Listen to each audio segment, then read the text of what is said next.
My name is Charlie McGrath. I'm the founder of WideAwakeNews.com and a host on the Rinse Radio Network. People who have the time, freedom, and ability to think are a danger to the government. This is a self-evident truth, an axiom.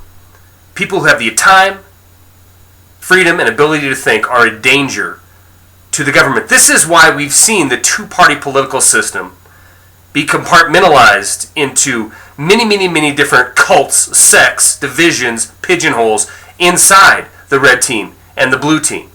There's a vast number of ideologies across this country. There is millions of different points of view.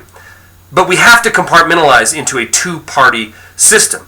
We can't think for ourselves, because if we think for ourselves, and we have the ability to think for ourselves and the freedom to think for ourselves, then we truly become a danger to the status quo. I pulled a few stories before tonight's program, and a couple of them are guaranteeing leading us into war with Syria. We have a NATO program that is going to be a disinformation psyop program to convince the people of the world that, and the people inside of Syria, that their government has been replaced and that the replacing of the government to the rest of the world is justified. We have other stories coming out by our own mainstream media. The New York Times talking about Russians are sending attack helicopters into Syria. Pundits from the New York Times talking about how we should be setting up a blockade, talking about how we should interfere in the commerce between Syria and Russia. Every single day we're hearing drip, drip, drip from the war machine mainstream media, the bought and paid for mainstream media. Now, you can have 2 points of view on this. You can have the red point of view, and you can have the blue point of view. Either one of these ends up at war. Why do you think we have Joe Lieberman holding hands across the aisle with John McCain when it comes to invading countries and launching war? This is the two-party system. The reason I'm bringing this up tonight, the reason I'm talking about the axiom of those that have the ability and the freedom and the time and to think are a danger to their government, is because I did a video yesterday talking about Rand Paul's endorsement of Mitt Romney. Now, I heard a lot of people's feelings, and some of the people's feelings I heard are friends of mine that I've met here on this YouTube channel over the last several years. Some of us have exchanged gifts via the mail and have become quite good friends over this amount of time. And it was seen as a stab in the back to Ron Paul. But listen to me. It has nothing to do with the man, Ron Paul. He deserves all the respect in the world for what he's done over the last 30 years.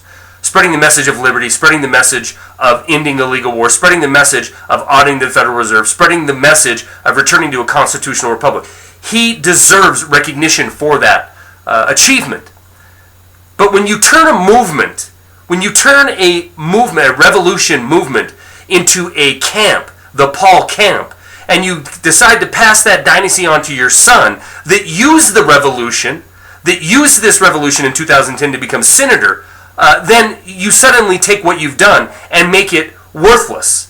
We would completely have to be naive not to understand that Ron Paul knew when Rand Paul went on Hannity and was talking about endorsing Mitt Romney because he shares some of the views on auditing the Federal Reserve, not according to Romney's own words. He thinks Ben Bernanke's doing a fine job, and I quote, the best job that he thinks he can do in managing this economy, and we don't need to get in his way. We need to work on downsizing government. This is Mitt Romney's own words about the Federal Reserve. So when Rand Paul comes on talking about he supports some of his ideas, this is disingenuous by Romney's own words. But even if he was, where's the rest of it? Where's the smaller government? Where's the less than $1 trillion a year deficit spending government proposal that Mitt Romney has? It isn't there. Where is reeling in the handouts to Wall Street? It isn't there. Where is taking these illegal wars, ending them, and bringing our troops home? It isn't there because it's not part of the two-party system. You, my friends, you are the revolution. You must be the revolution. There must be millions of us that are united in the cause of liberty, not in the cause of a name or an individual or a camp. Because the second we give that kind of power, we see exactly what's happened. It is taken and it is diffused and it is made meaningless. And mark my words, as I sit here tonight, we will see this Paul camp, this revolution of Ron Paul, be pigeonholed in the far right wing of the Republican Party. It'll be put up there with the Tea Party. And the people that describe themselves as Ron Paul supporters, in 2 years or 4 years down the road, they will have the moniker of nut hung around their neck. Guys who want to get peanut butter and gold and get their guns and hunker down. This is what happened with the Tea Party movement. We saw the same thing by the Blue Team happen with the Occupy movement. Forget it. There is no movement. There is no icon. There is no leader. You must be the leader. You must be the one with the freedom, the time, and the ability to think. You must be the danger to the government. You, yourself, your mind, your thoughts, your opinion, your study, you wanting, yearning for freedom.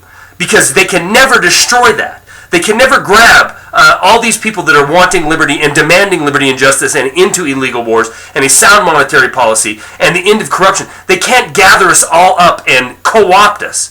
We must understand that it begins with us. We must be the danger to the government. We must be the ones that have the ability to think, analyze, and come to our own conclusions. Who cares what the pop culture icons that are put before us do or say? We know that they're sellouts. We know that because we've been let down so many times in the past. And as long as we keep buying into this two-party system and easing in to this two-party system, we will lose. Plain and simple. I got some emails today from people saying we need to slowly enter the two-party system and take it over from the Patriots' point of view. Look, taking over a country incrementally, little steps, that is what's occurred over the last 100 years. That's how you take over a country. It is not how you take a country back.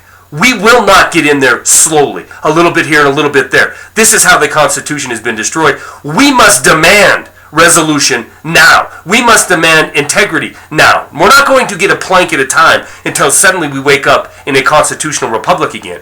We know what happens if we sit back. The people that are writing the checks, funding these meteoric rises in Washington, D.C., these political careers, they will maintain their control and their power. We are sitting here in 2012 after the 2008-2009 collapse. Right? Trillions of dollars being spent. The world is on the economic cliff because of this. Yet, we can't even get Glass-Steagall put back into place because of this incremental takeover of our government, incremental control being given to the Federal Reserve System, incremental control being given to legal-based capitalism. So sitting back and thinking we're going to edge our way in, Rand Paul might get some position in the White House, or he might get a plank, or he might get a floor speech at the convention. Wake up! We must be the revolution. Stories are attached, Axiom is attached. That's all I got.